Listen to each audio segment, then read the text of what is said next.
Doctora Silvia, ¿cómo están todos? Hola, buenos días. Muy bien, vamos a empezar hoy con nuestra clase que se refiere a la función renal. Fíjense ustedes que a través del tiempo que fue pasando muy rápidamente, hemos estado tomando diferentes tipos de funciones, ¿verdad? Ya sea la función hepática, la función pancreática, la función cardíaca. Hemos hecho también carbohidratos, lípidos, proteínas. En fin, hemos hecho prácticamente toda la clínica juntamente con el hemograma y el coagulograma, de tal manera que ustedes tengan un panorama completo para que puedan trabajar en forma más adecuada el próximo año en fisiopato, tengan ya adquirido toda la parte de análisis clínico. Entonces hoy nos toca la función renal. Vamos a detallar diferentes tipos de análisis que se denominan compuestos nitrogenados no proteicos, ya que son derivados del catabolismo de ácidos nucleicos, aminoácidos y proteínas, y que tienen muchísima cantidad de nitrógeno, aproximadamente entre 250 a 400 miligramos por decilitros. Y estos compuestos nitrogenados son asociados frecuentemente con la función renal. Los componentes que vamos a detallar su importancia clínica son el famoso perfil renal que, como ustedes saben, está opacado por solamente estas dos determinaciones, urea y creatinina, ¿sí? Luego tenemos el ácido úrico, el amoníaco. También se puede meter dentro, si bien es cierto, no son componentes nitrogenados, el examen de orina y los electrolitos para evaluar la función renal total. Ustedes ya conocen perfectísimamente la anatomía renal, la funcionalidad renal. Específicamente vamos a tener en cuenta la parte del glomérulo y de los túbulos, ya que de estas dos partes del riñón depende prácticamente la funcionalidad renal del paciente.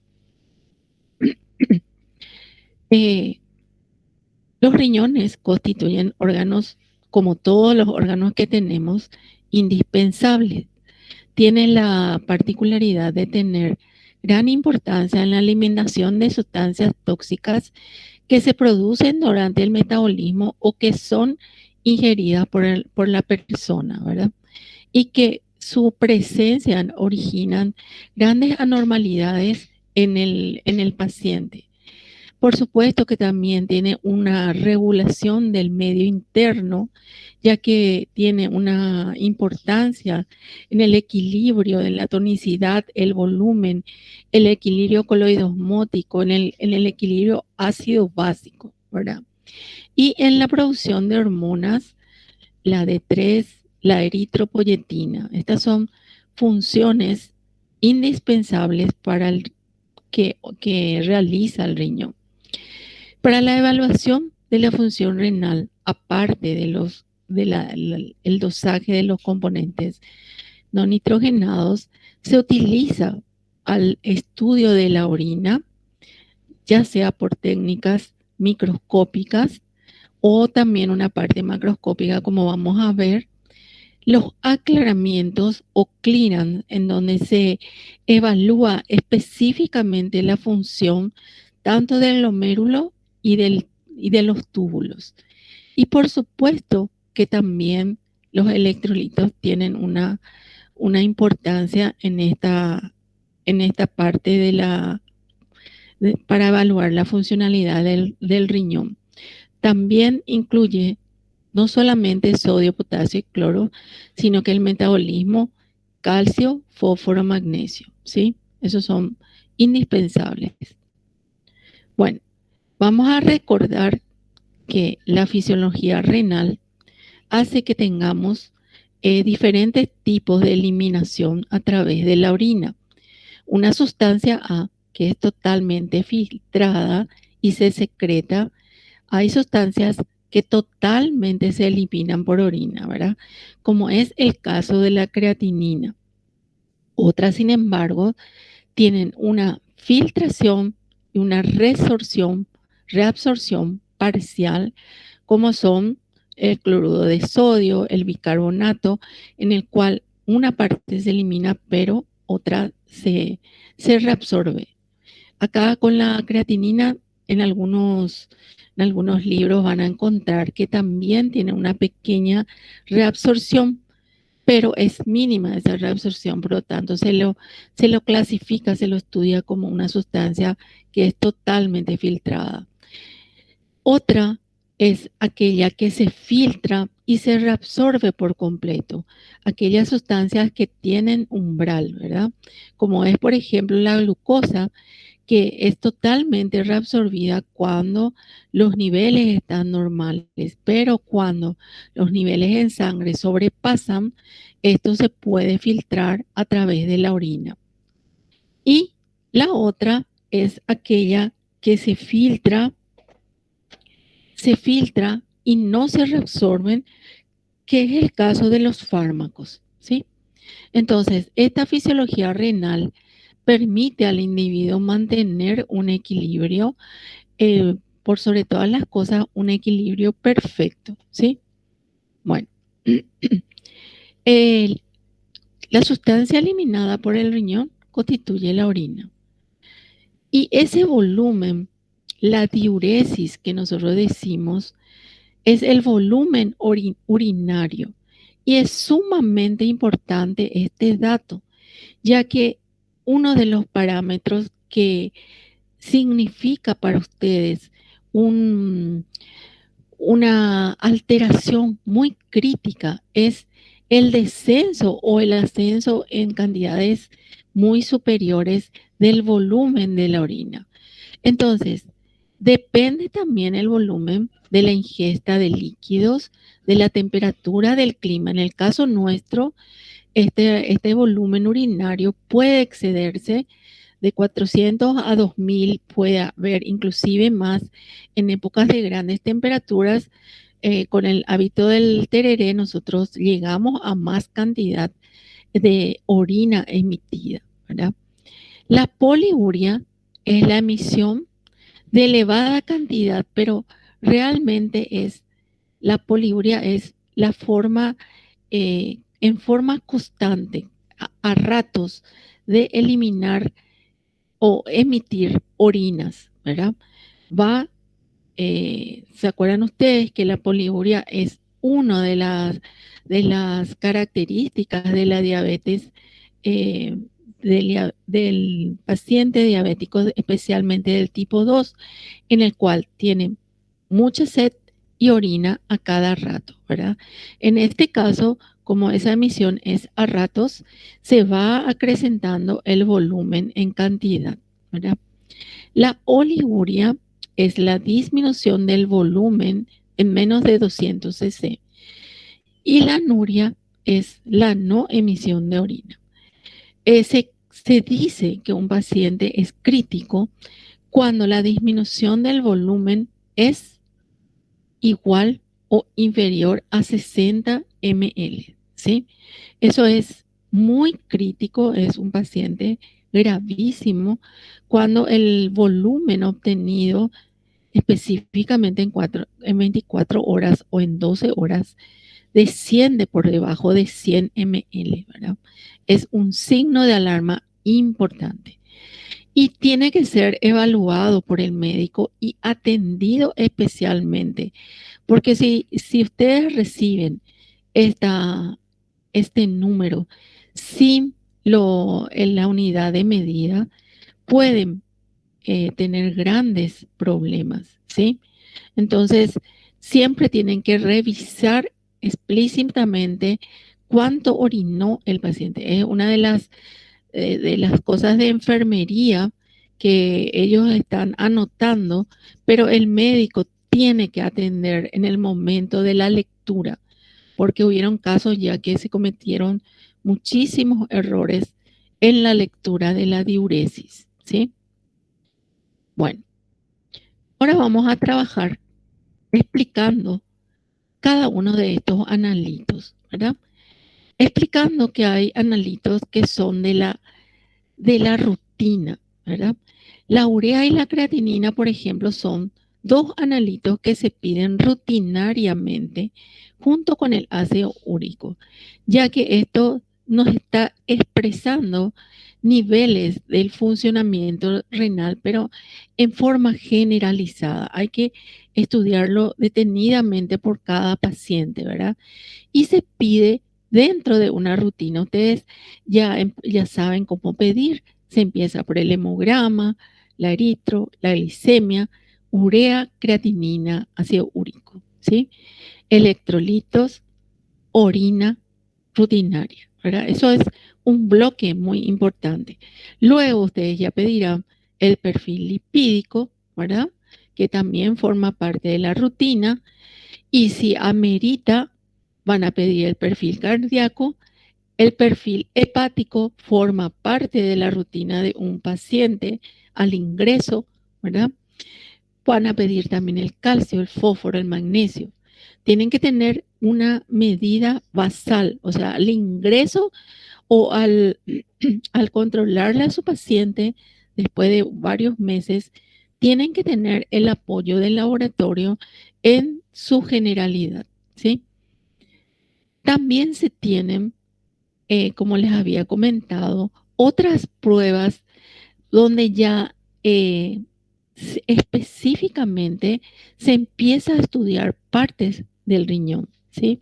Como son las depuraciones específicamente de la creatinina, la de la inulina y el paraaminohipurato no se utilizan. Actualmente se piensa que podríamos eh, cambiar esta creatinina por la cistatina, pero el costo es demasiado alto, por lo tanto se continúa utilizando la depuración de la creatinina. Y para evaluar el funcionamiento tubular tenemos otros análisis que le están indicando a ustedes cómo funciona estos túbulos, ¿verdad? Por supuesto que acá ya se presenta el análisis de orina y los electrolitos. Vamos a empezar entonces detallando a la urea, ¿verdad? La urea, su principal origen está en la descomposición, se origina en la descomposición de proteínas y aminoácidos de la dieta. Se sintetiza en el hígado y se desdobla en anhídrido carbónico y amoníaco. Miren, acá está el amoníaco. Esto procede de la desaminación de estos aminoácidos ingeridos por la dieta, ¿verdad? Y que van hasta el ciclo de la urea y se transforman específicamente en este analito. El 90% de esta urea es eliminado por orina y el resto es eliminado por la piel o por el intestino. Esta urea pasa a la sangre, ¿verdad? Y una vez que se haya metabolizado y se distribuye en todos los tejidos y humores del organismo porque se difunde fácilmente.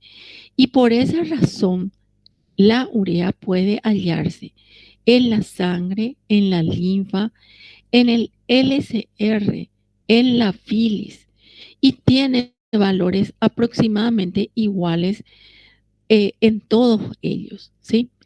Entonces, se puede encontrar no solamente en orina y en sangre, sino que en otros lugares la presentación de la urea es importante. Y su eliminación, como les dije, eh, es principalmente por el riñón, por la orina y no tiene umbral renal, ¿verdad? Entonces, esto tiene una libertad para poder difundirse. ¿Para qué sirve la urea? Se utiliza para evaluar la función renal. Esta urea depende de la hidratación y de la ingesta proteica. Estas son dos cosas que tenemos que tener en cuenta en un paciente, ¿verdad? Determinar el balance del nitrógeno corporal, ayudar al diagnóstico de la enfermedad renal, verificar la eficacia de la diálisis en pacientes dializados, ¿sí? Y también puede ser determinada en forma de nitrógeno ureico sanguíneo, transformando esta urea en miligramos por decilitros, transformándola en nitrógeno ureico, dividiendo por 2.14. En algunos libros ustedes van a encontrar esta sigla PUM, ¿verdad? En los americanos usan mucho y actualmente se está pidiendo desechar estas dos formas de presentar y hacerlo en milimol. En nuestro sistema nosotros continuamos haciendo ¿cómo se llama? El resultado en miligramos por decilitros. Como todos estos analitos se pueden también calcular en orina, fíjense, siempre los analitos referidos a la parte renal, siempre van a encontrar ustedes 24 horas. ¿Qué quiere decir eso? Que se realizó el análisis en una orina de 24 horas. La diuresis corresponde a orinas que han sido minutadas, ya sea de 12 horas, de 8 horas o de 24 horas, ¿sí? Ahora, ¿por qué es tan importante esta función renal? Para evaluar la función renal. Porque se tienen situaciones en las cuales no está afectado totalmente el riñón. ¿Cómo se determina en el laboratorio la urea? Esto vamos a dar la próxima semana, pero se hace por un método enzimático donde se utiliza a la ureasa que descompone a la urea produciendo dióxido de carbono y amoníaco. Esto se combina con dos reactivos más y nos da una sustancia coloreada que se denomina azul de indofenal proporcional a la concentración de urea.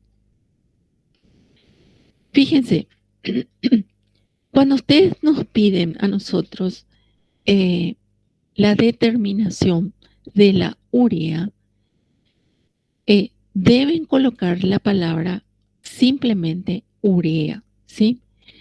Acuérdense que nosotros, por ejemplo, decíamos proteinemia, decíamos glicemia, porque siempre pensamos que la palabra emia nos decía que estábamos refiriéndonos a la sangre, ¿sí?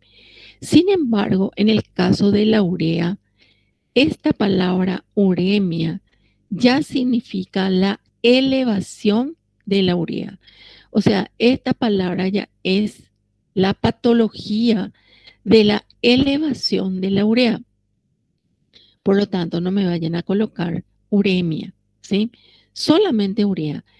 Y si quieren el dosaje de la urea en otra situación que no sea sangre, entonces ahí sí se coloca urea en orina, urea en LCR, urea en bilis, ¿sí? Entonces específicamente se pone el analito en cuál se debe dosar. Muy bien, entonces la uremia o también llamada azoemia es la elevación de la cantidad de la urea y tiene diferentes presentaciones en el cual los mecanismos son diferentes. Acá, por ejemplo, vamos a clasificar sencillamente, así como hicimos también en el hepático, en prerrenal, posrenal y renal, ¿verdad? Acá en el prerrenal hay una disminución de la perfusión renal. Entonces, ¿por qué sucede eso? Puede ser por una hemorragia, por una grave deshidratación, o por el aumento de las proteínas en la dieta, ¿verdad? Y por la disminución de la perfusión renal, puede ser por una insuficiencia cardíaca, o sea, totalmente fuera del contexto renal, hace que se eleve la urea. La posrenal es cuando, como su nombre lo dice, posrenal, hay una obstrucción en el uréter o en la uretra producida por cálculos o tumores. Y la renal es cuando ya hay una lesión dentro del riñón, y esta lesión ya es en forma irreversible, como lo son en la glomerulonefritis, en la nefrosis, en todas las enfermedades renales. Entonces, estas prerrenal y la posrenal son situaciones reversibles que ustedes manejan a través de atacar la base de la enfermedad de base del paciente, ¿verdad? En el caso de una deshidratación, de una hipovolemia o de una insuficiencia cardíaca, se empieza a tratar eso y se repone el nivel de la urea en sangre, ¿verdad? En forma normal, se depura. El problema de la urea, chicos, es la contaminación que sucede por la liberación del amoníaco, ¿sí? ¿Se acuerdan ustedes que se transformaba o se corta en anhídrido carbónico y amoníaco? Y ese amoníaco es una sustancia sumamente tóxica que afecta específicamente al sistema nervioso central, ¿sí? Entonces, el paciente tiene grandes problemas de espacio, de tiempo, tiene muchísimo olor, ¿sí? Tiene el olor a la, a la proteína vieja, a la proteína fermentada, a la carne podrida, ¿verdad? A la proteína podrida. Y es muy, muy notorio en el paciente renal cuando está en su pico elevado de azoemia o de uremia. Inmediatamente uno nota esa situación, ¿sí? La gran concentración de amoníaco que tiene. Inclusive lo puede dejar inconsciente, ¿sí? Fíjense los valores de referencia. Nosotros en algunos libros te van a encontrar hasta 40. Sin embargo, en nuestro país, que nosotros somos muy carnívoros de muchas proteínas, consideramos hasta 50 miligramos por decilitros, de 15 a 50 en los adultos, ¿verdad? Y en la orina está expresada ya esta situación en gramos, pero está calculado en orina de 24 horas, ¿sí? La que más se utiliza es la urea en sangre, pero puede ser totalmente medida también en orina, pero orina de 24 horas. Muy bien. Pasamos a la uremia. Fíjense, acá, por ejemplo, hay que tener cuidado, hay que preguntarle al paciente este tema ahora de las dietas cetogénicas, ¿verdad? Que están muy en auge, hace que haya más cantidad de urea circulante. Entonces, el riñón hace que funcione en una forma mucho más agresiva. Con el tiempo no sabemos si puede hacer un daño irreversible, ¿verdad? Y en este caso, algunas enfermedades ya que está teniendo el paciente en forma constante, puede ser que le aumente si empieza a aumentar la urea en forma constante, tenemos otros análisis que van a apoyar si están frente a una enfermedad renal o si están frente a una prerrenal. Bueno, otro de los analitos interesantes es el famoso ácido úrico, que es el producto final de las bases púricas, adenina y guanina, ¿verdad? Y que se realiza por el acompañamiento de enzimas que producen el ácido úrico y se lo tiene en el organismo, se lo metaboliza en forma de urato. En forma de urato y es eliminado prácticamente en su totalidad por excreción renal, pero también por la uricólisis intestinal se pueden eliminar ciertas fracciones o cierta cantidad de uratos, ¿verdad? Bueno, esta interpretación hace que tengamos pacientes uricosos. El valor de referencia está detallado, diferenciado en hombre y en mujer. En hombre tiene un nivel un poco más superior y en mujer menos cantidad, ¿verdad? Y generalmente hay una producción de uratos por la ingesta en demasía de alimentos cárnicos, obesidad, triglicéridos, ingestas de mariscos. Eso es totalmente controlable, ¿verdad?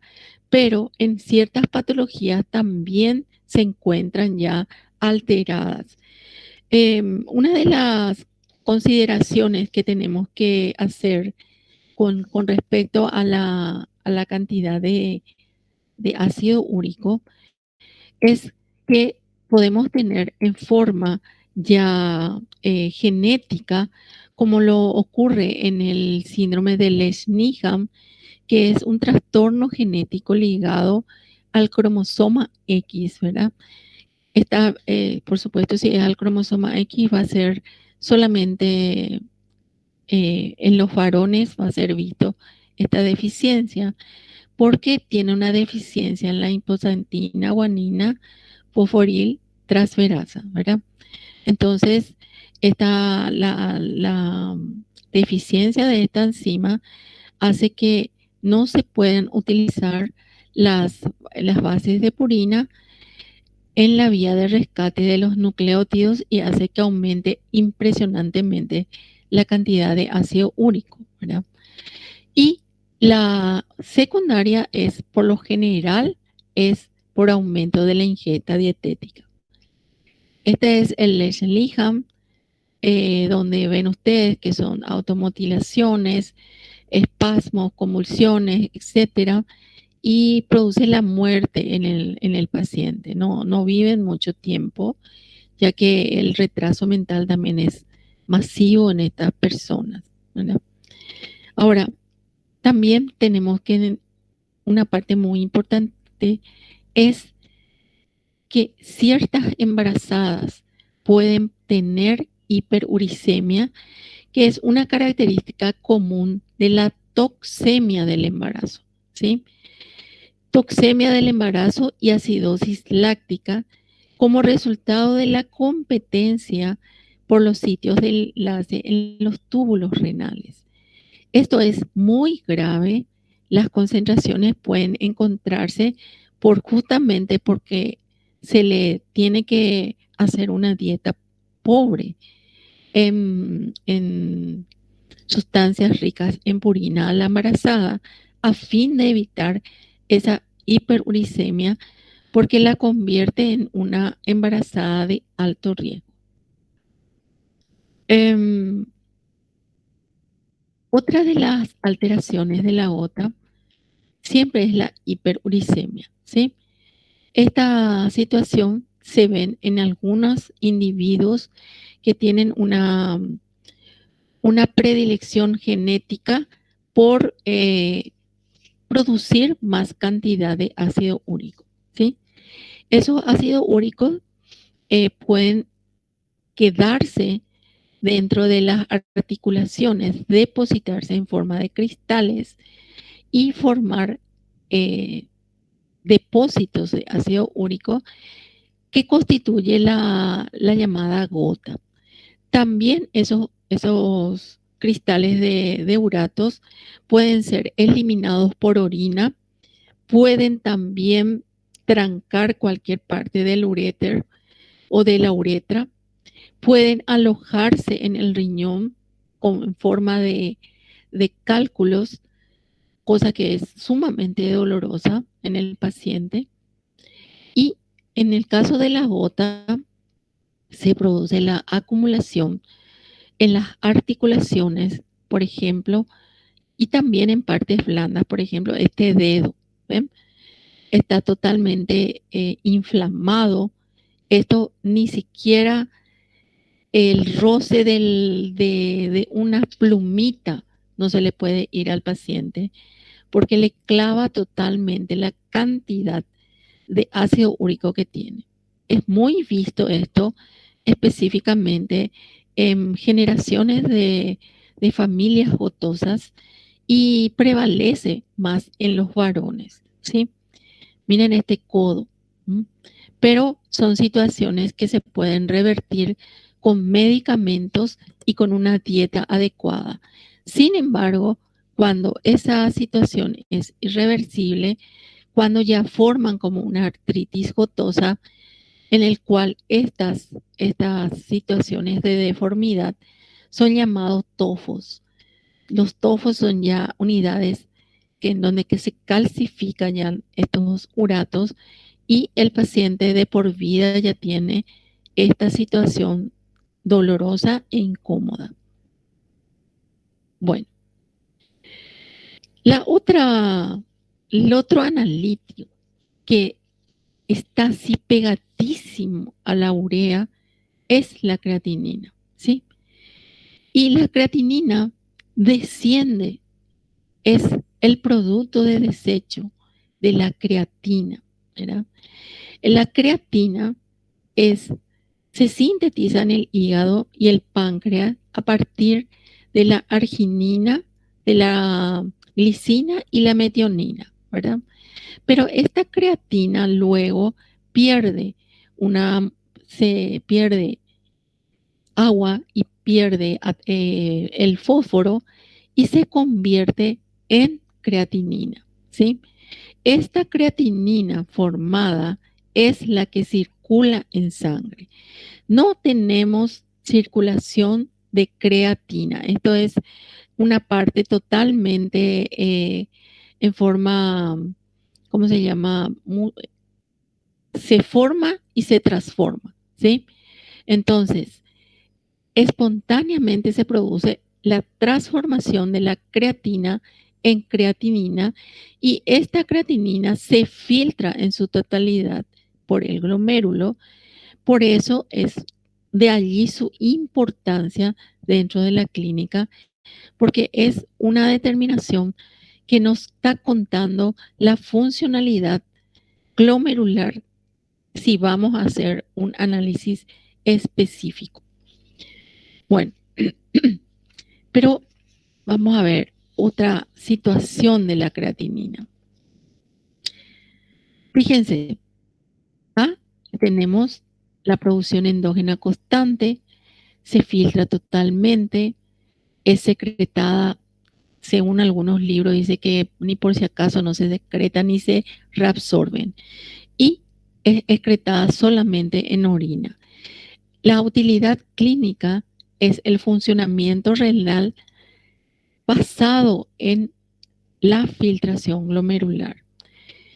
Entonces, tiene un pequeño detalle. Constituye un índice de utilidad para el funcionamiento renal de la filtración glomerular debido a la constancia con que se forma y se excreta. Pero sin embargo, es poco útil para detectar graves afecciones de la tasa de la filtración glomerular, pues estos valores no se alteran en forma normal y recién se altera cuando el glomérulo pierde 2/3 partes de su funcionamiento. O sea, no te da a vos absolutamente una pista de que ese paciente puede ser renal. Vos podés tener, acá ya no hablamos de la creatinina prerrenal, ni la renal, ni nada parecido. Acá cuando te sube la creatinina, ya fue dañado el riñón, ya fue dañado el glomérulo. Por eso es que esta creatinina es de doble filo, porque podés tener un paciente que ya empiece a tener daño renal incipiente, pero sin embargo la creatinina te sigue dando normal. Ese es su problema, ¿verdad? Pero tenemos otro análisis en el cual podemos eh, contarles a ustedes realmente la funcionalidad renal. Fíjense, la palabra creatinina, cuando nosotros hablamos de creatinina, no hace falta que ustedes pongan en suero. Yo les puse acá porque estamos aprendiendo, ¿verdad? Simplemente al decirnos creatinina, tú, yo, nosotros, vosotros y ellos, sabemos que se relaciona al material en sangre, ¿sí? Y se tienen valores en niños, en adultos y se tienen valores en mujeres y en varones. ¿Por qué? Porque la creatinina no depende de la hidratación, no depende de la proteína, pero sí depende de la masa muscular, depende de la edad y depende de la raza. Entonces son variables totalmente definidas y totalmente eh, imposibles de modificar, ¿sí? Entonces tenés que tener la edad, tenés que saber si es hombre o mujer, tenés que tener el peso, la altura para poder, y la raza, ¿verdad? Para poder evaluar críticamente cómo está esa creatinina. Por supuesto que la creatinina se realiza muchísimo. Acá ya se dice en orina. Creatinina en orina. Y fíjense ustedes cómo se expresa. Se expresa, acá se expresa en miligramos por decilitro, ¿sí? Acá se expresa miligramos por kilogramo de peso y en orina de 24 horas. Totalmente diferente, ¿sí? ¿Por qué? Porque acá le tuvimos que pesar, le tuvimos que medir, le tuvimos que calcular sobre su peso y en qué tipo de orina. Exclusivamente en orina de 24 horas. Muy bien. Habiendo dicho esto, quiero decirles un chique algunas cosas. Acá te dijimos esto, la masa muscular. Esta creatinina varía si vos tenés una persona que tiene alteraciones en el músculo esquelético o es una persona muy obesa. Entonces, la masa muscular es muy variable. Hay que controlar esa parte atendiendo el peso. Esta ingesta proteica está dada no precisamente por la proteína que comemos normalmente, sino que por los suplementos proteicos. Y estos suplementos proteicos están demasiado de moda actualmente, suplementos que contienen mucha cantidad de creatina. Ustedes saben que la creatina se convierte en creatinina, ¿sí? Actualmente no se puede hacer ni un trabajo en ningún gimnasio. Hemos tratado de hacer muchísimo en personas que ingieren la creatina, ¿verdad? Pero en ningún gimnasio les dejaron entrar. ¿Por qué?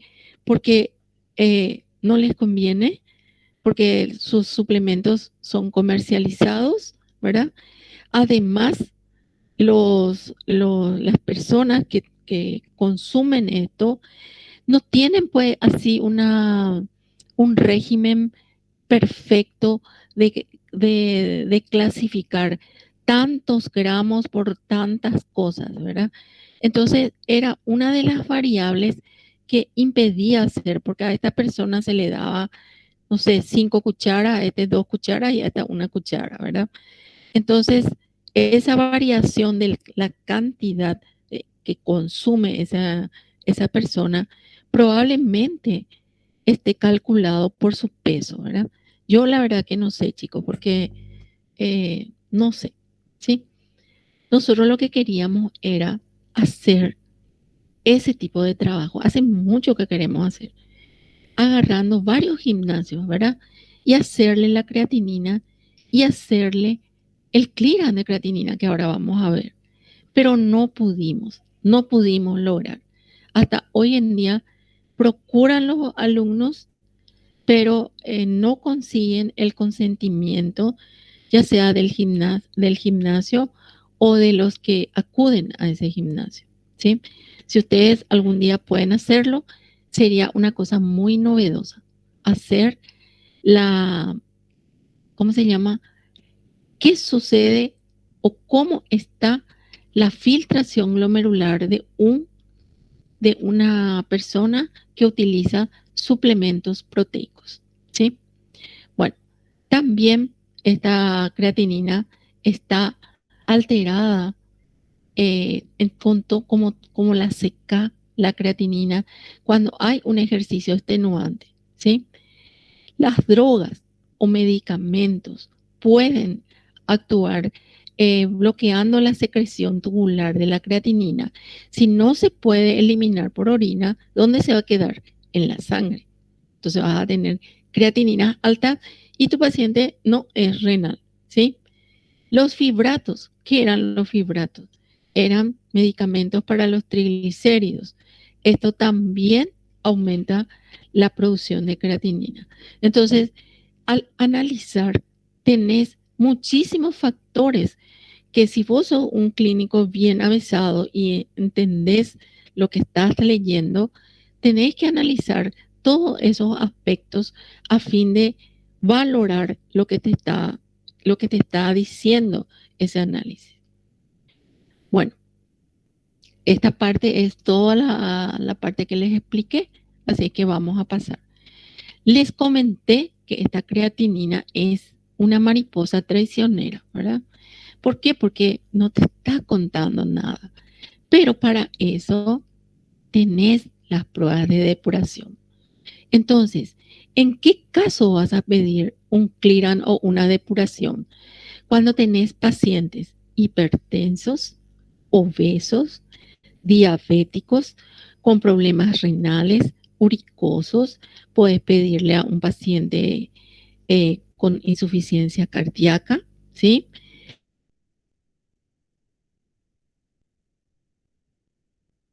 Para elegir o le podés pedir al atleta, ¿verdad? También sería interesante hacer en los atletas. ¿Qué quiere decir prueba de depuración? La depuración es el volumen de sangre que se elimina, que elimina determinada cantidad de sustancia por la orina por unidad de tiempo. Entonces se filtra una cantidad de una sustancia que uno quiere analizar por el riñón y por la orina, pero en una unidad de tiempo. Por lo tanto, todas las depuraciones, su unidad de medida va a estar en ml por tiempo. En el caso de la creatinina es mililitros por minuto. Y este minuto, ¿cuánto es? 24 horas. ¿Y cuántos minutos tiene 24 horas? 1440 minutos. ¿Sí?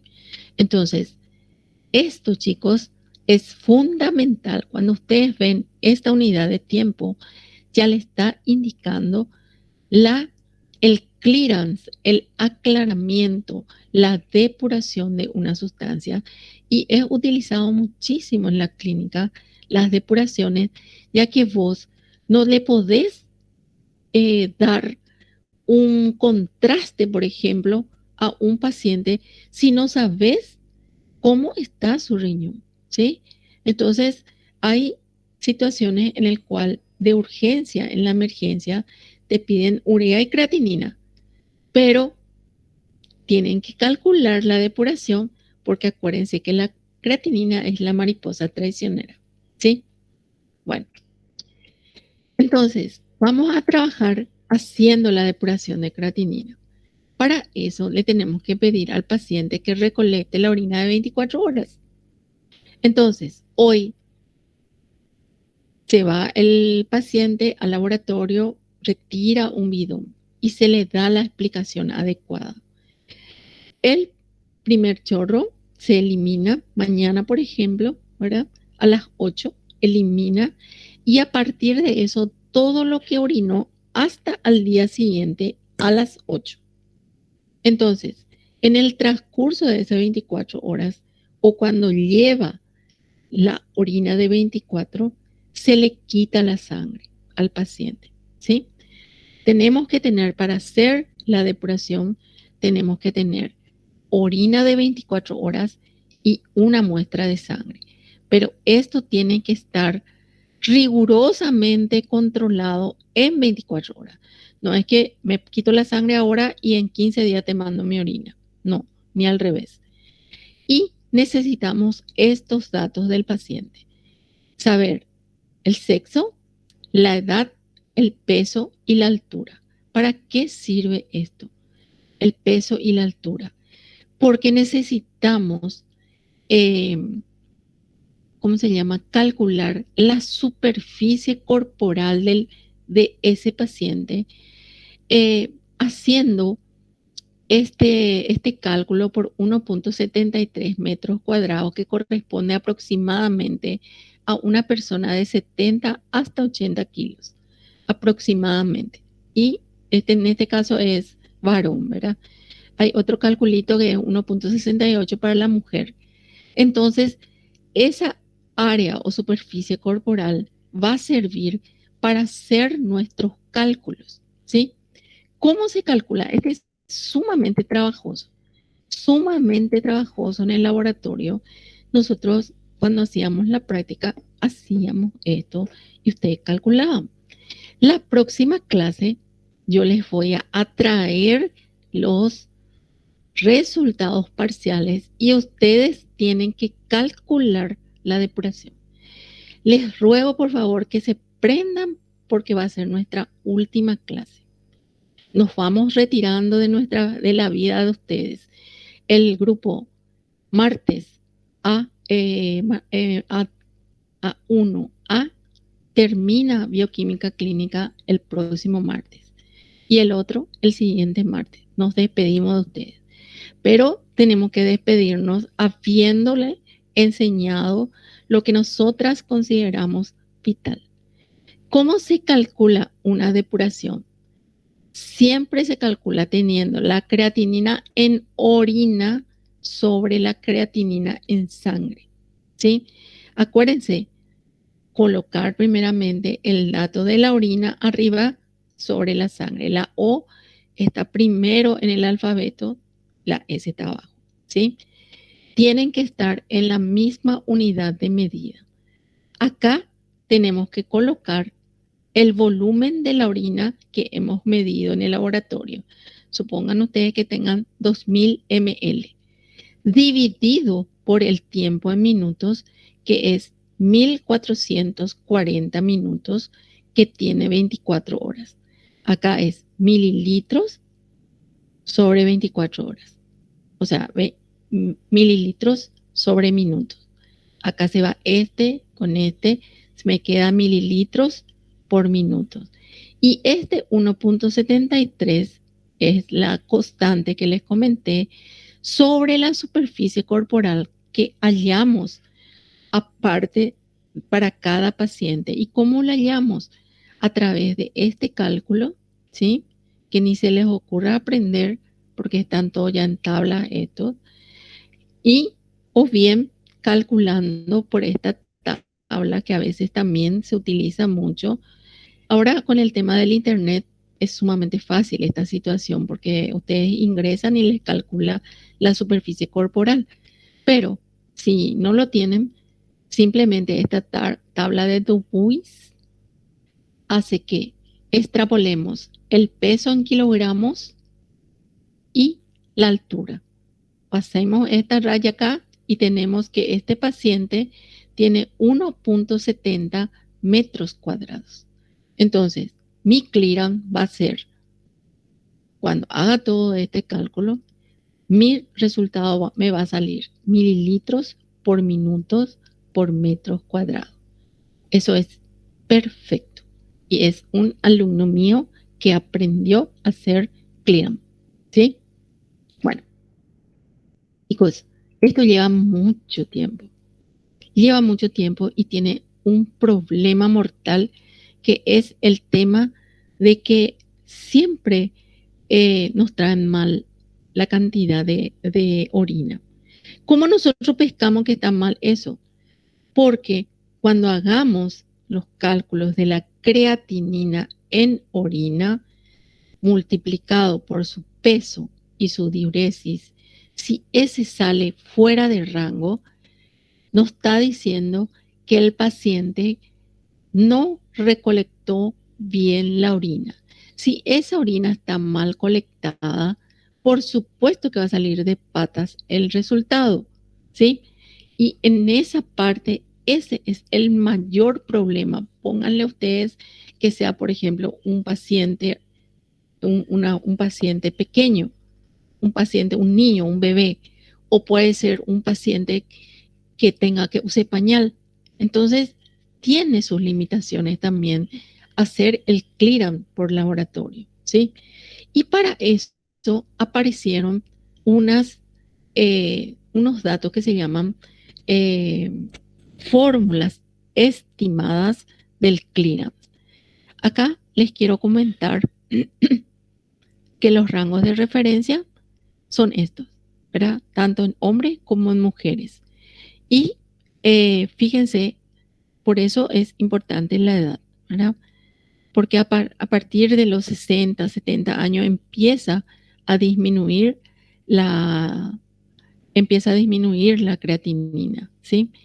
Y se dice, ¿qué es lo que me está informando el CLIRAM?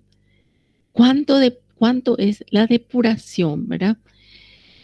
Si nosotros tenemos una depuración normal, quiere decir que nuestro glomérulo está súper calidad, ¿verdad? Vos te quedás tranquilísimo con ese tu paciente que es de alto riesgo, es un hipertenso, ¿verdad? Sin embargo, tiene su urea y su creatinina normal y te viene el CLIRAM normal. Entonces vos te quedás tranquilo que no hay daño glomerular. Pero si empieza a bajar, y acuérdense de este numerito, 60. Cuando tu CLIRAM es igual a 60 o inferior a 60, ese paciente ya tiene daño renal y por lo general es irreversible ese daño, ¿sí? Acuérdense del número 60. 60.000 plaquetas es crítico. 60% de TP era crítico, te podía sangrar el paciente. 60 mililitros por minuto de un CLIRAM es paciente renal. Acuérdense del 60, ¿sí? Bueno, eso con respecto al valor de referencia. Si tiene por encima, cero estrés, no te dicen nada. Le estaba comentando que en situaciones se pueden utilizar estas ecuaciones que fueron, ¿cómo se llama? Hechas por numerosos especialistas nefrólogos, ¿verdad? Que se dedican exclusivamente a la regresión de marcadores de filtración endógena y hacer con variables demográficas, por ejemplo, tomando pacientes de cierta edad o los patológicos, ¿verdad? Entonces, esperen que un ratito, chicos. Se han hecho varios tipos de ecuaciones. Tenemos el de Crocov y Gaul, tenemos el MDRD, que acá van a encontrar una que tenga 4, otra que tenga 6. Vamos a aprender por qué rayos tiene eso, ¿verdad? Y tenemos ahora esta CKD-EPI, ¿verdad? Que son una fórmula modificada de la MDRD en el cual están mejor los datos en una población mayor a la que se hizo esta y esta. Y es con respecto a la creatinina. Y se cree que esta cistatina, ¿verdad? Va a ser la que opaque a esta creatinina. Por el momento no hay ni una posibilidad en nuestro país que nosotros hagamos, ya que esta cistatina, el valor de laboratorio en el privado está 1.500.000 el dosaje y no se hace por el momento en nuestro país. Así que olvídenlo todavía. Pero se cree que esta cistatina es mejor que la creatinina porque esta sí no hay ni una posibilidad de reabsorber ni una gotita. Es una proteína mucho más pequeñita. Bueno, todas estas fórmulas se pueden hacer. ¿Por qué? Porque el médico solamente necesita del laboratorio el dosaje de la creatinina. ¿Qué era la creatinina? Dosar la creatinina en el suero. Eso en un flash, nosotros las superpoderosas bioquímicas te vamos a dar, ¿verdad? Y se hace por cálculo todas estas fórmulas, pero tiene sus limitaciones. No se puede hacer en pacientes con creatinina inestable, o sea, cuando está en el periodo agudo de su insuficiencia renal. No se puede. Por ejemplo, en un día te sale 5, en el otro 7, 12, 4, 3 la creatinina. A partir de 5, chicos, es irreversible la persona que tenga creatinina. En vegetarianos estrictos, ya que va a ser un consumo totalmente diferente, alteraciones de la masa muscular cuando tenían amputaciones, enfermedades musculares, parálisis, etcétera, al paciente. No se puede hacer cuando el índice de masa es demasiado alterado. Eh, eh, Pacientes con bajo kilogramo o demasiado kilogramos, ya que depende de la masa muscular. Cuando ingesta de suplementos de creatina, lo que queremos hacer, ¿verdad? Es lo que se puede hacer por fórmula, a ver si de verdad no se puede hacer, y por laboratorio. Pero ya más o menos nos resignamos que no vamos a poder conseguir que nos junten la orina de 24, por lo tanto, queríamos hacer por lo menos por fórmula, ¿sí? No pudimos hacer, chicos. Hasta hoy en día, ¿sí? En el embarazo no se pueden arriesgar con fórmulas para donantes vivos y cuando se administran drogas muy nefrotóxicas, ya que también se juegan acá muchos componentes que a lo mejor no son visualizados por fórmulas. Bueno, ahora les presento las fórmulas. Esta de Krokov y Gao no se usa mucho, se usa a veces para ancianos o bien para algún tipo de medicamentos que van a utilizar.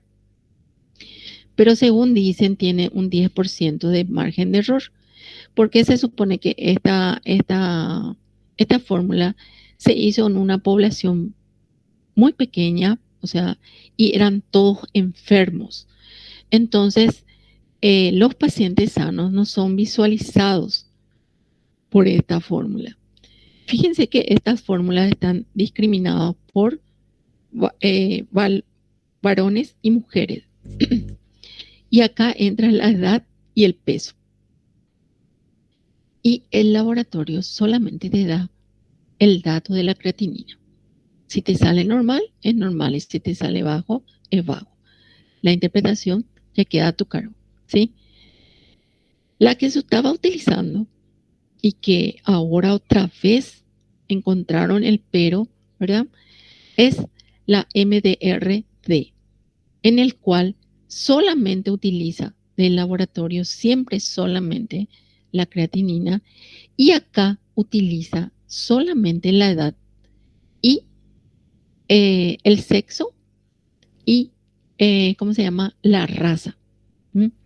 Raza negra y raza blanca. Nosotros utilizamos afroamericano porque estamos mezcladitos, ¿verdad? pero la raza negra se utilizaría en lugares donde está la raza pura, ¿verdad? Nosotros estamos ya mezclados. Y acá dice que su estimación de la filtración glomerular tiene esta fórmula. Y bueno, vamos a irnos entonces por esta otra fórmula, que es la que actualmente se utiliza, que es para las enfermedades renales con modificación de la anterior, ¿verdad? En el cual solamente tiene un número o un dato diferente a la anterior. Fíjense, acá dice, los resultados con MDRL, en especial valores de filtración glomerular mayores a 60, donde la ecuación infraestima los valores del filtrado glomerular, ocasionando que un número elevado de pacientes sean considerados candidatos a la elevación al nefrólogo con las importantes repercusiones sociosanitarias que ello lleva. Por eso es que se la cambió por esto, ¿verdad? Miren, acá dice que la Sociedad de Nefrología recomienda detectar la presencia de enfermedades crónicas renales en todas las personas mayores a 60 años, con hipertensión, con diabetes, con enfermedades cardiovasculares. El cribado consiste en evaluar la función glomerular y la albuminuria, que vamos a ver enseguida, una vez al año nomás, chicos, ¿sí? Con esto que ustedes hacen, adelantan muchísimo la presencia de una enfermedad renal, una vez al año en este tipo de pacientes, ¿sí? ¿Tienen alguna pregunta hasta acá? Por favor. Pero no se vayan a estresar tanto. Para poder hacer este cálculo, tenemos en nuestro celular este link que vamos a entrar la próxima semana y vamos a empezar a rellenar. Vamos a tener todas las fórmulas que actualmente se usan y vamos a comparar con las que se hicieron en el laboratorio, ¿sí? Por eso es que les pido que la próxima clase vengan toditos así con sus luces prendidas y con ganas de trabajar, porque vamos a hacer por última vez un una clase muy dinámica en el cual uno va a calcular una cosa, el otro va a calcular otro y vamos a llegar a la conclusión total, ¿sí? Así es que les invito para la próxima clase a que vengan con sus calculadoras y vengan con sus celulares. Ahora que no me digan ahora, no tengo para entrar en el coso, ¿verdad? Todo el año tuvieron y justo en esa clase no tienen, ya les estoy avisando 8 días antes. Bueno, dejamos la parte del glomérulo. Ahora vamos a entrar en el túbulo, ¿sí? En el túbulo tenemos 3 análisis, los cuales esta proteinuria nosotros ya hablamos muchísimo. ¿Cuál era la proteína que se elimina por el túbulo? Era la albúmina, que no tiene por qué eliminarse, ya que la albúmina es una molécula grande que no tendría que eliminarse absolutamente por orina. Pero en ciertas circunstancias empiezan a aparecer. Esta proteinuria se mide en orina de 24 horas. ¿Cuándo?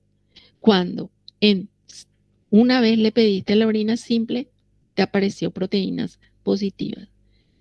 Le volviste a repetir porque no creíste en el resultado, porque esa persona tenía muchísimo hematíes, tenía moco en el, ¿cómo se llama? En la orina. Era una orina contaminada. Le volviste a repetir, te apareció otra proteína. Entonces, cuando reiterativamente te aparece en un paciente, tenés que pedir el dosaje de la proteína, ¿sí? La proteinuria. ¿Y en qué tipo de orina? Orina 24, ¿sí? Bueno, entonces, ¿Cuáles son los mecanismos de esta proteinuria? Diferentes mecanismos podemos tener.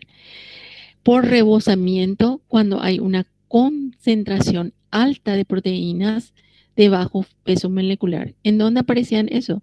En el mieloma. Y esta proteína de Bensellón es la que aparece en los pacientes que tienen hiperproteinemia, eliminan cadenas livianas en forma de, al calentarse, y se denomina proteína de Bensellón, diagnóstico de mieloma. El glomerular, aumento de la permeabilidad de los glomérulos que se elimina la albúmina. La tubular, hay un deterioro de la saturación de la reabsorción de la proteína, por ejemplo, la proteína fijadora del retinol. La secretora, por secreción del epitelio de las vías urinarias dentro de los cilindros, está esta proteína de Thann-Hauerthal, que es como un moco que contienen unos cilindros, están formados totalmente de células, y esas células se eliminan en forma como unos cilindros, ¿sí? Que se pueden visualizar en la orina. Y también hay que tener en cuenta que en forma transitoria podemos tener proteínas en un ejercicio intenso, en cuadros febriles, en estrés. Se pueden tener proteínas en orina, pero en este caso, ¿en qué tipo de orina sería? En una orina cualquiera. Y tiene una importancia gigantesca, gigantesca, el dosaje de la proteinuria en embarazadas y el dosaje de proteinuria en pacientes diabéticos con insuficiencia cardíaca o hipertensos. Una vez al año hay que pedir, ¿sí? Bueno, la otra forma de pedir es la determinación de la microalbuminuria. Es realmente la misma cosa que la proteinuria, pero la proteinuria tiene menos sensibilidad de analítica. Este detecta cantidades mucho más pequeñas de albúmina y te puede dar así gigantescamente un pronóstico de que ya hay eliminación de pequeñas cantidades de albúmina en ese paciente. Y la presencia en forma continuada, 2 veces o 3 muestras, obtenidas en el lazo de 6 meses, te están pronosticando un daño renal en el paciente. Específicamente se utiliza mucho en pacientes diabéticos, en los cuales el daño renal debido al mal control de su diabetes produce este tipo de alteración. Acuérdense que el diabético puede vivir perfectamente sin ningún daño siempre y cuando esté bien controlado. ¿Cómo lo van a hacer ustedes? A través de su medicación y de su control con la hemoglobina glicada. Para todo esto se necesita orina de 24 horas, ¿sí? Son análisis específicos mucho más caros.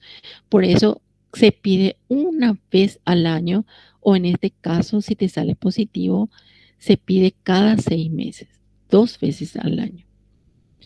Tenemos otra estrellita que es la beta 2 microglobulina, en la cual es una pequeña molécula que se filtra por los glomérulos y luego se reabsorbe por los túbulos proximales. Entonces, su aparición en orina quiere decir la patología. Hay una reducción en la resorción.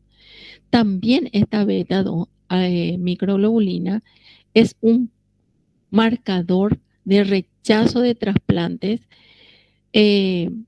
Cuando tenemos pacientes trasplantados, la presencia de la beta 2 microglobulina te está indicando el rechazo del órgano trasplantado, ¿sí? Son específicos para ese tipo de pacientes. No se la utiliza mucho por su costo, ¿sí?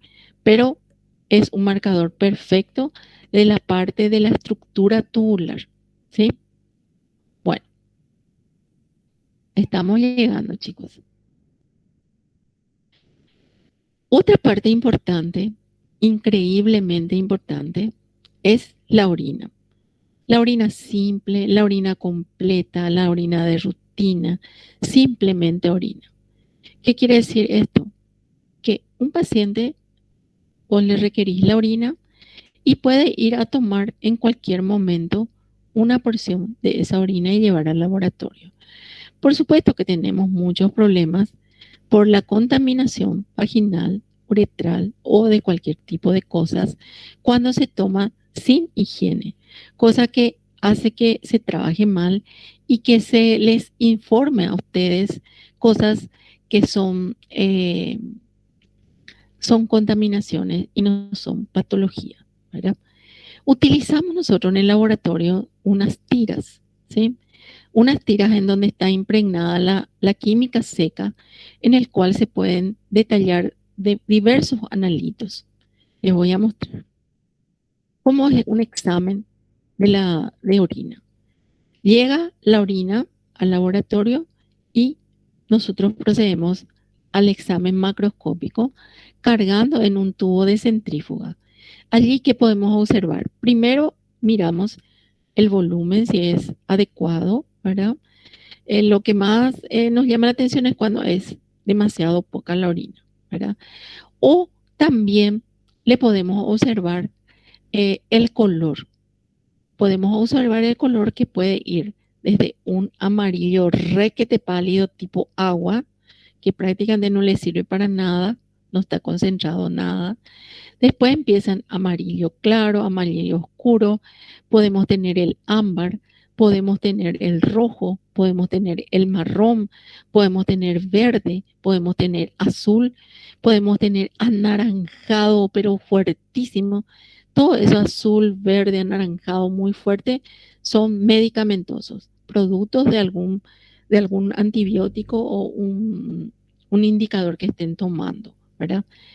Entonces, la primera cosa que nosotros les vamos a informar es aspecto.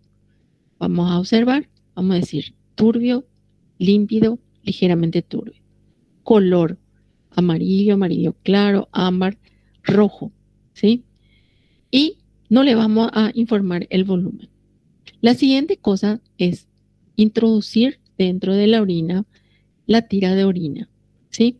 En esa tira de orina le vamos a informar la densidad, el pH, si tiene o no, la palabra se usa contiene y no contiene, proteínas, glucosas, cetonas, bilirrubina, hematíes, toda esa parte le vamos a informar, ¿sí?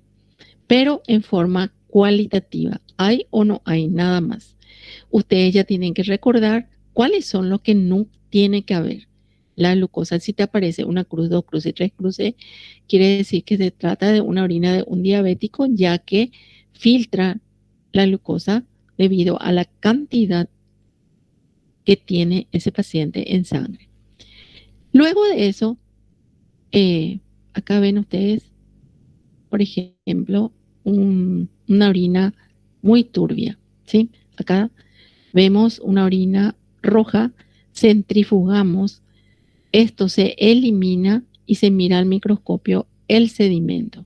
¿Qué podemos observar en el sedimento? Muchísimas cosas. Observamos leucocitos que pueden estar en forma aislada, pueden estar en acúmulos. Observamos hematíes que pueden ser crenados o frescos. A veces tenemos muchos hematíes y la orina continúa siendo amarilla. Entonces la hematuria es microscópica, no es así como la orina roja que vimos. Estas son las células epiteliales. A veces tenemos mucha contaminación con el moco en los filamentos mucosos. Estas son bacterias que a veces en los ancianos, por ejemplo, tienen muchas bacterias ya ellos, ¿verdad? Pero generalmente es debido a la contaminación. Hay que pedir de vuelta con una buena higiene el primer chorro en el water y luego cargar con una higiene perfecta, y si vuelven a aparecer, sí son patológicas. Y tenemos también los cristales. Los cristales tenemos de leucocistina, ácido úrico, tenemos de oxalato de calcio, tenemos esto de fosfato amónico magnésico, que son como unos ataúdes, y depende muchísimo, también nos guía muchísimo el pH de la orina. Tenemos también cilindros, que ya son descamaciones, ¿verdad? De pacientes renales, leucocitarios, adentro están los hematíes. Tenemos hongos o esporos en los cuales podemos ver en forma así solamente sueltitos y vemos las hifas, ¿sí? A veces nos piden orina y búsqueda de hifas, de esporos con hifas, ¿sí? ¿Por qué? Porque el médico, de acuerdo a eso, el infectólogo hace la medicación adecuada a los que esporulan y a los que no lo hacen, ¿sí? En síntesis, la orina es muy apetecible por ustedes, especialmente en pediatría, es uno de los pedidos que más se utiliza. Bueno, y por fin llegamos a la insuficiencia renal crónica. Es el paciente renal, ¿sí? En el cual el paciente ha transcurrido su vida y se ha formado un paciente renal en el cual el riñón ya está totalmente hipertrofiado, ¿verdad? Tiene una superficie granular, es más pequeño, tiene muchísima proteína. Acuérdense ustedes, chicos, que la proteína es lo primerito que se pierde, que les da a ustedes el ojito, ojazo. Por eso es que es tan interesante que ustedes puedan prever la presencia de este paciente renal con mucha antelación, ¿sí? Entonces, ¿qué sucede en el paciente con insuficiencia renal? Pierde la capacidad de depuración, ¿verdad? Y pierde la capacidad de regular un equilibrio ácido-base, ¿verdad? Entonces, ¿qué hace? Se pone en peligro la vida del paciente, porque está totalmente desfasado este paciente. Está lleno de toxinas urémicas, ¿verdad? Y tienen alteraciones electrolíticas increíbles. El paciente renal es un paciente que tiene una variedad impresionante específicamente en el potasio. El potasio se le va a 6, 7, 8 y no le da el infarto, ¿sí? Es una alteración, un equilibrio, un acúmulo hídrico impresionante. Ese mismo paciente te puede bajar a 2, ¿sí?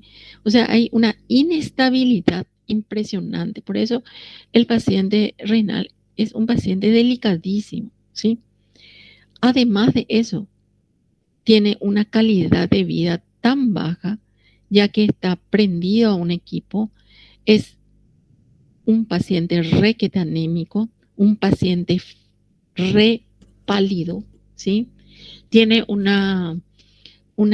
¿cómo se llama? Una característica diferente a la palidez, es una palidez amarillenta, no sé cómo le explico, uno se da cuenta perfectamente del paciente renal.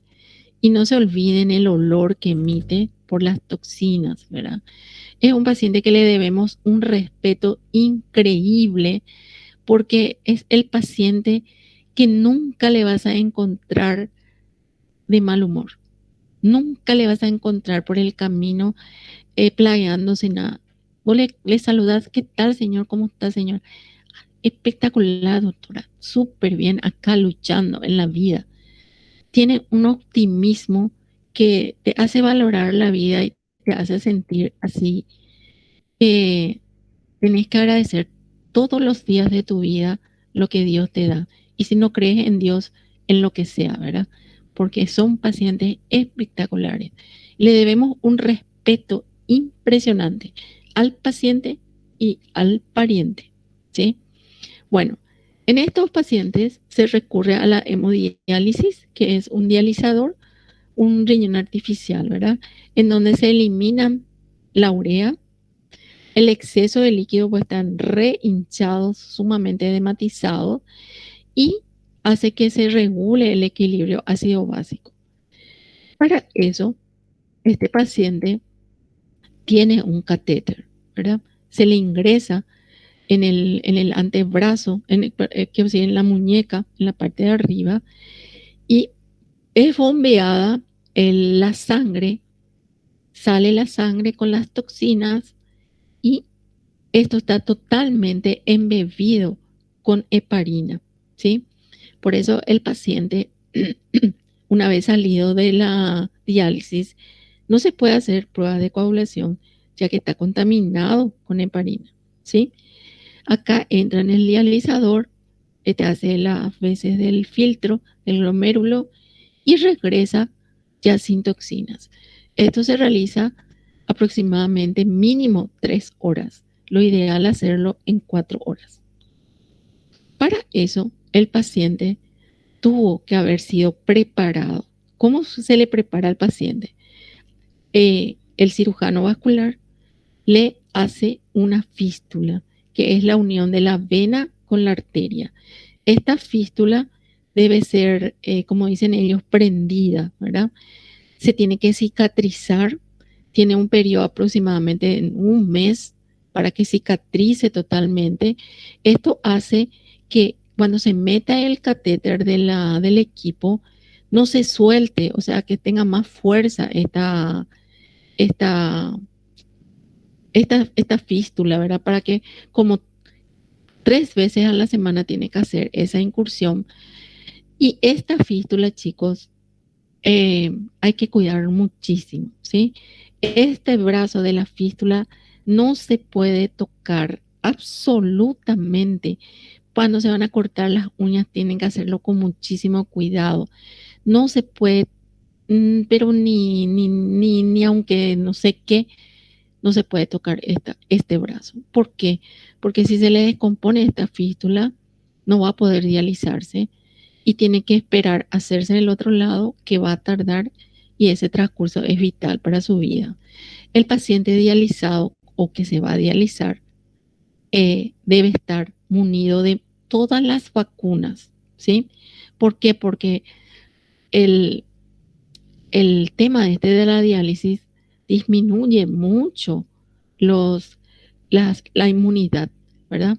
Entonces tiene que estar vacunado contra la hepatitis B. No hay vacuna para la hepatitis C, pero tiene que tener todo perfecto. Se le hace la serología que vimos la vez pasada. Inclusive se le vacuna doble para la hepatitis B. Ahora con el coronavirus seguro que se habrán vacunado también porque necesitan estar perfectamente. Imagínense que un paciente que tenga hepatitis B, HBsAg positivo, contamina totalmente el equipo de, de la diálisis. Entonces van a ver ustedes en ciertos lugares pacientes que ingresan en una pieza, que son los que ya tienen hepatitis B, ¿verdad? O hepatitis C, y los que no tienen, ¿sí? Porque la contaminación del equipo, acuérdense que la hepatitis B es peor que el VIH, ¿sí? Bueno, eh, ¿qué sucede acá? ¿Cuál es el analito que nosotros podemos controlar en el laboratorio? La urea. Entonces, la urea, la filtración de la urea se hace a través de este filtro, ¿verdad? Y el nefrólogo, el especialista en estos pacientes, necesita saber hasta cuándo es la media vida de este filtro. Entonces, ¿qué hace? Se hace la utilización del filtro, valorar la calidad. Entonces, le quitan sangre prediálisis y hacemos la urea. Luego de 4 horas, le quita otra vez sangre postdiálisis y se hace esta relación. Si es una buena diálisis, debe superar el 65%, quiere decir que este filtro perfectamente sale. Ustedes saben que a veces tenemos pacientes que tienen 200 o 300 de diálisis, de urea, y al salir salen con 10. Imagínense ustedes cómo le limpia, pero eso a los 2 días de vuelta está totalmente contaminado, ¿verdad? Eh, mm, pero también hay otro problema. Existe para valorar la fístula. De repente, el filtro funciona bien, pero no circula el, el procedimiento, no filtra, ¿verdad? Entonces, puede ser que esté obturada la fístula. Entonces, ¿qué se hace? Se saca sangre de la arteria, acá en la fístula, se saca sangre en la vena y el otro en el otro brazo. Y se procede a hacer otra vez urea, ¿sí? Se hace este razonamiento y si es superior al 15%, esto hay una recirculación. O si no, hay que hacer otra fístula, ¿sí? Ahora, ¿quién le quita la sangre a estos pacientes? Solamente su enfermero especializado. No viene cualquiera a quitarle. ¿Cómo ustedes van a saber cuál es la fístula, cuál es la arterial y la venosa? Acá, cuando ustedes le toquen, esto va a vibrar. Tiene una vibración como una electricidad, ¿sí? Sin embargo, cuando se van un poquito más arriba, van a obtener, porque no tienen que ser tan arriba, porque si no, no van a. Lo que queremos evaluar es si no está trancada la fístula. En esta zona más o menos, tiene que poner su dedo. ¿Y cuál va a ser la variante? Que acá va a haber un latido, ¿sí? Un latido. Y esta no va a tener latido. Y de punta van a clavar, ¿sí? Bueno, eso van a hacerlo cuando sean especialistas. El paciente renal necesita el laboratorio siempre, siempre, siempre, ya que presenta anemia por el déficit de hierro, eritropoyetina y vitamina B12. Es un paciente microcítico, macrocítico, de todo un poco es el pobre paciente. Esta eritropoyetina se utiliza ahora un medicamento que les ayuda a mantener una concentración adecuada de hemoglobina. El paciente renal dializado a veces tiene problemas de dislipidemias, tiene mayor probabilidad de tener un infarto porque ellos disminuyen la actividad de la LPL, ¿verdad? No pueden hidrolizar a los triglicéridos. Los sueros de estos pacientes son a veces lipémicos, lechosos, no porque el prójimo haya comido una mayonesa, ¿verdad? Sino que no tiene la lipoproteína lipasa y tiene también la LK disminuida, por lo tanto va a tener colesterol alto. ¿Cuál es el perfil de un paciente? LDL alto, HDL alto, baja HDL, paciente con riesgo cardíaco.